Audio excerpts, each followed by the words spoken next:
Is Michael Saylor selling Bitcoin? Today we're going to be breaking it down. I think you do not want to miss this one. I do want to thank our sponsor today, and that is OKX, where you guys can deposit and trade and unlock a lot of goodies, including this one right here. You can earn up to $100 in XRP rewards. All you have to do is get in on the campaign, and it is going on right now. So what I would recommend you guys doing is go over to the link we're going to put in right here. Opt in, get on your XRP streak. You can start your buying streak, and then you start earning those bonuses as you go. So it's basically step 1, 2, and 3. You're in it because now XRP and also RLUSD are setting up as trading pairs over on OKX. Use our link down below to get started. All right, so let's get into it today. I want to start off with a FUD clip that came in from Patrick Bet-David. Look at this one. What do you mean he's entertaining selling Bitcoin? Isn't he the one that MicroStrategy keeps buying? You got to give it to the critics here because I think it's the numbers are not adding up the way that they're supposed to, and this is potentially something more substantial. And of course, he's going to want to downplay it. And how is that sustainable? That was the argument. It was not sustainable. Now you have to wonder: is the crack starting to show? I agree. At some point in time, the music has to stop. So look what happened to it in the dot-com bubble. So I mean, I think a similar thing's going to happen there. It's going to look just like that. You think he's going to have that big of a drop-off? Yeah. Yeah, they're sitting there at their board meeting, and it's like having Princess Leia there. Help me, Obi-Wan Kenobi, you're my only hope. Only it's help me, Kevin Walsh, you're my only hope. Yeah. All right, so what a clip this is. I mean, that essentially was looking at a situation where they believe that MicroStrategy is toast. And I think this is the issue right now. A lot of people don't necessarily understand the strategy that they've put in place with Stretch. And we've had them on the show explaining it. I know there's a lot of people that will argue it one way or the other, but it is an interesting concept going into what I think will be one of the biggest gains we'll see in digital assets in the future. Here's a tweet right here. Strategy has acquired another 535 Bitcoin for another 43 million. This is currently pricing in at around 80K. So as he is possibly selling to pay some of these rewards, dividends, whatever you want to call them, he's also purchasing as well. I want to go to a clip real quick because this is Saylor himself talking about it. Take a look. I'm very famous for saying never sell your Bitcoin, and that's why the internet went crazy when we said we might sell it. But if I was being more precise, I'd say never be a net seller of Bitcoin. It just wouldn't have been so viral or so catchy to say never be a net seller of Bitcoin. I think that in these periods, even if we were to sell 1 Bitcoin, we'd be buying 10 to 20 more Bitcoin. So you're really talking about a situation where we buy 10 Bitcoin, sell 1 Bitcoin, buy 9 net Bitcoin, and continue to accrete Bitcoin. It should be a non-issue after people understand it. All right, so first of all, I would look at this and probably say that this was a marketing campaign for Stretch. And the reason is to his point right there, is never be a net seller of Bitcoin, meaning you're always acquiring, but yes, you are selling some to handle and maintenance operations of your new financial instruments out there. So a very big one. Here's another clip that kind of explains it a little bit further for many of you that are thinking, well, Saylor's selling Bitcoin. Take a look. Comment, how do you sell 1 Bitcoin and buy 10? The number 1 Bitcoin accretion engine is Stretch. We sold $3.2 billion of STRC in April. So we bought $3.2 billion of Bitcoin. The dividend is about 80 to 90 million. So in the month when we're raising $3 billion, we need to come up with 80 or 90 million dollars to pay the dividend. So you would be, in essence, you would be buying 30 Bitcoin, selling 1 Bitcoin. So there you have it. I mean, that's the explanation. The argument, I think, would always be at some point that rotation of capital has an end because it's self-rotation. And I think that's the real question mark that everybody has been asking. There's another clip that goes into the dividend date and why it's very significant. If you're watching, and I'll show you a chart here in a second of what Stretch is doing, it has a lot of real, I think, evidence of how this may end up being one of the darlings of Wall Street very soon. Take a look at this. So some traders have noted that whenever STRC issues a dividend, the ex-dividend price trades below par for some period of time, maybe a day or two. And then once it reaches par, that's when Strategy goes and buys Bitcoin. So they started front-running that pattern? What happens as we approach the dividend date is there's a massive demand to buy STRC because there's like a 90-cent dividend after that record date. So there are billions and billions of dollars of trading in STRC leading up to it. And then the day after that record date, it trades down 60 cents or 70 cents, and then it gradually recovers back to par over the next week or two. So that's normal. Those are arbitrageurs. Their ideas, I want to commit $1 million of capital for one day, and I'm capturing 42% annual yield a year by having my capital tied up 12 days a year or something. And they've got their math. That's fine. It's good for us because it creates liquidity and engagement, and that will continue.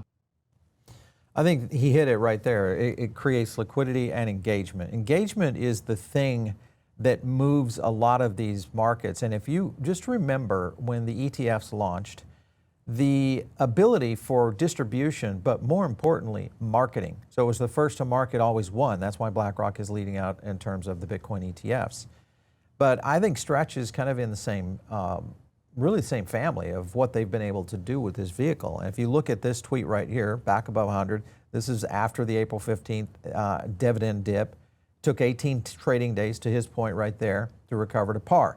If you look at that, and I'll go to the chart right here, these are all the dividend days right there. I'll go back to January. So you had January, you see it dip, there's the big dip, then you see another dip, then you see another dip, and then here we are looming in on our first one, which is the 15th of this week, which is why we've seen Stretch starting to go back to par. Hence, that trading arbitrage that is occurring, and traders, yes, have figured it out. So a lot of traders are looking at it on the other side of when this dividend is paid. Is that the opportunity to repurchase at the best time when you look at incremental growth and then also the dividend payout in the next cycle? So that's why this is a unique asset. It is one of those that I think will continue to do well. And really what starts to make this even more unique is the DeFi component that's starting to play into this. Take a look at this clip. And here's the cool news, Scott. We didn't really understand the DeFi space, and we weren't heavily steeped in stable coins and DeFi and crypto. We were always focused upon Bitcoin and TradFi. But a bunch of digital assets innovators like Apyx and Saturn and Pendle, they all started thinking about this, and they built yield coins, and they built tokens that were backed by Stretch that generated yield. Because from their point of view, they're saying, am I going to power yield with a real world asset like a T-bill, which pays you 3.5%? Or am I going to power my yield with digital credit that pays 11.5%? So that becomes a competitor to other forms of yield in DeFi. They started building that, and that entire complex went from $0 to $300 million in a matter of weeks. Yeah, weeks. It's just doing this, and there's going to be 1,000 interesting things to do there. I can't, and it's very creative, and it's very forward-thinking and progressive, and they move about 20 times faster than TradFi. All right, keywords there, 20 times faster than TradFi. And I think for many of you, you're probably saying, well, is this the right time? I would look at it, at least for me, I look at this strategy, if you are looking at dividends as a part of this, as one of your Bitcoin plays, yes, I would consider that on the other side of that dividend. When you go back to that chart real quick, that's coming up. So possibly within the next week or so, we could see a little bit of deviation, which is the perfect time to grab that. So when we had the CEO, Phong on the show a couple of weeks ago, and we were talking about this very issue, the key was the growth of the ecosystem. And back then, it was even considerably lower than what we're looking at here on the Stretch yield ecosystem right now, which is over 113 bills. So this is starting to grow pretty significant as we see this. And to Saylor's point, this could get very, very creative. So be on the lookout for this. There's the variable X stock that is also growing. Even though holders have not exploded, the value of the asset is continuing. This is just getting going. So watch this one as well if you're into X stocks. And then if you look further into RWAs, you've got the Ondo side of it, which is where they're tokenizing. This, of course, mostly setting in within the BNB chain, but also on Solana and Ethereum. We've talked about this before. This is another factor that will continue to grow. This is the early stage. If you look at these markets right now, there's looping markets right there. You can kind of see what Apyx is doing. Then you've got the standard fixed APY markets, which are very similar to what we're seeing in the yield and dividend components. The other thing you get beyond the dividend is now you're getting the potential airdrops of these new and upcoming tokens. This is Apyx, and what that looks like, this is just on Polymarket saying that it's going to be over 50 mil. That's very possible, you know, with the marketing that Stretch is getting right now. Patrick Bet-David funding it. You get David Lin coming out wanting to know how this works. You got Melker over there from Wolf trying to figure out, hey, how is this really applying to new and really interesting investors of what they're going to go into, whether they get exposure directly to Bitcoin or do they go this route, which in some people would say this is the safer route. So let me know in the comments, which would you do today? If you're brand new to crypto, would you just go out and buy direct on, you know, Coinbase or an exchange and get Bitcoin directly? Or would you possibly go get something like a Stretch product that's publicly traded over on the S&P? Let me know. I want to go to a clip real quick because this is Hunter Horsley from Bitwise talking about this, because this, and to his point, and I'll comment afterwards, but there is a very unique position that this product is in right now. Take a look. Most breakthrough products discover a benefit that appeals to the first principles of what people want, but is unusual in some way, which is why it hasn't been done yet. I think Stretch is kind of similar. So you saw them iterate through a number of different preferred instruments, and I think that they, like much great innovation, honed into the first principles of people want this stable NAV, they want a yield greater than 10%, and people think that Bitcoin is a great store of value. So they think that it's a great collateral for the NAV, but it's kind of surprising, which is why it hasn't been done before. We actually just had a large holder of Stretch do a teach-in for about 20 Bitwisers who are trying to develop views on Stretch, but I think it's extraordinary. So you can see it that the likelihood of this getting some big groundswell support on traditional finance is going to be a reality, and that will only seed the DeFi ecosystem, which most likely many of you guys will probably participate in. And it also brings back the whole question of, is MicroStrategy a Ponzi? We'll take a look at this clip. There are also trolls on the internet that continually complain that this is a Ponzi scheme because we sell equity in order to fund a preferred dividend. Well, what we want to do is we want to reinforce the business model is we sell credit to make a capital investment in an asset, Bitcoin, digital capital. The capital investment accretes over time faster than the dividend.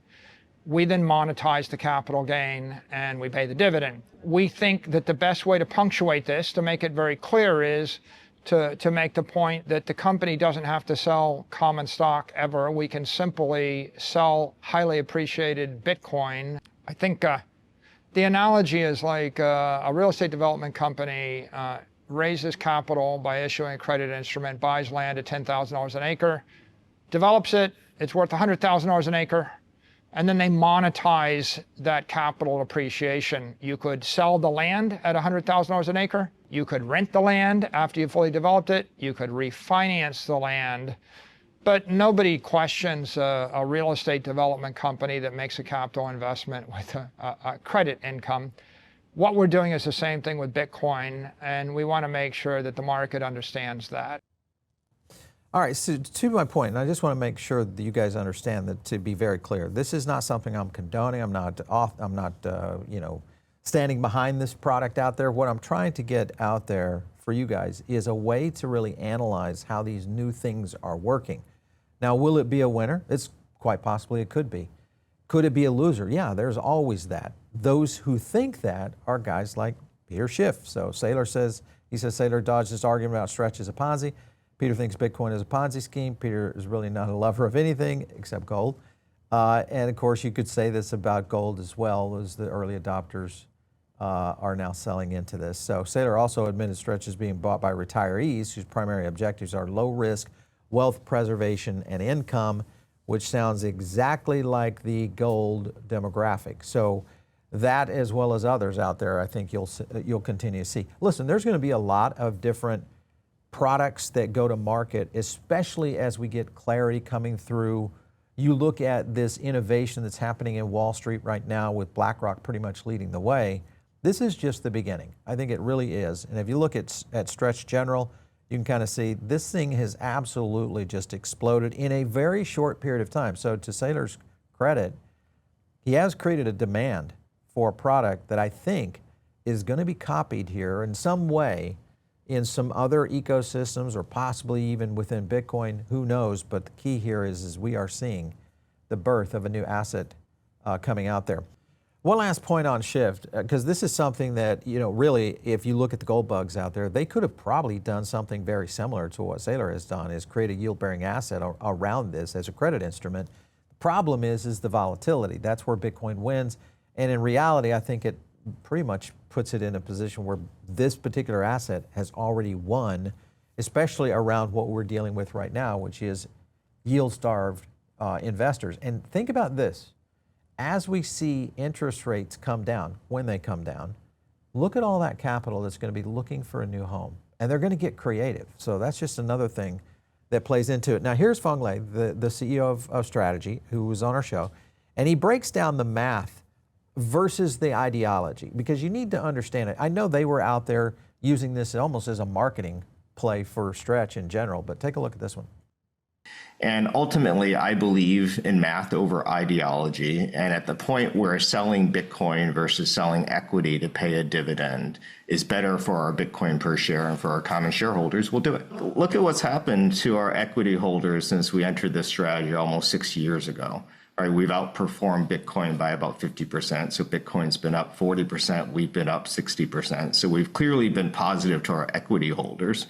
And now if you look at our preferred holders, somebody who otherwise couldn't get access to yield is getting 11.5% paid monthly in cash, tax deferred. So I think we're providing an important service to Bitcoin, to common equity holders and our preferred holders, and they're all quite happy right now. So one last point here, because many people would say, well, do the OGs of Bitcoin, do they participate in something like this? Are they going to be selling into this? There's all kinds of situations. Balchunas asked a question on this most recent earnings call by Strategy that I think is worth listening to. Listen in. Why was the question that you asked so controversial? I just believe in bases. I was just reading about Star Wars and how it's just gone down the shitter. Star Wars was like the greatest thing. And Kathleen Kennedy made all these like sort of un-Star Warsian sequels, and they lost the base. Whereas if the base is like, oh, screw this, I'm going to go find something else, then you only have sort of newbies who are using it through like an ETF vehicle. And I wonder, does that make the commitment to it a little less strong and secure? And so that to me is an important question, could almost be paramount. And he answered it. The crypto OGs are not going to put Bitcoin on every iPhone and every Android phone in the world. That's going to be corporate actors. And so the corporations are doing their part. The crypto OGs did their part. Everybody's in the system. And like I said, I just think anything that is going to be cool and remain cool and interesting, I think you need the base to be part of it. All right, so I'm kind of split on the two positions there with Eric. Eric and I have had many conversations about this, and I think the question mark, I'm not necessarily believing that the base has to be fulfilled to be the future. I think what you have is, there was a time when his example there was Star Wars. There was a time when that was the evolution of really sci-fi. But the evolution started to change and shift. And with that came new audiences and new bases. And I think that's what we're going to deal with products and potential instruments like what we're seeing right now, whether it's DeFi, what's happening in Stretch on the TradFi markets, or even the extended products that are going to come out of this. That, I think, is building a whole new base. Sure, there's always going to be the Star Wars fans, the Bitcoin owners, that are probably going to still dabble in that. But the likelihood is the growth is going to come from the newbies that are going to continue to grow this market. So that's just kind of the scenario. I don't think you need a ridiculously strong base to be able to make this become something else in the future. But that's just my take.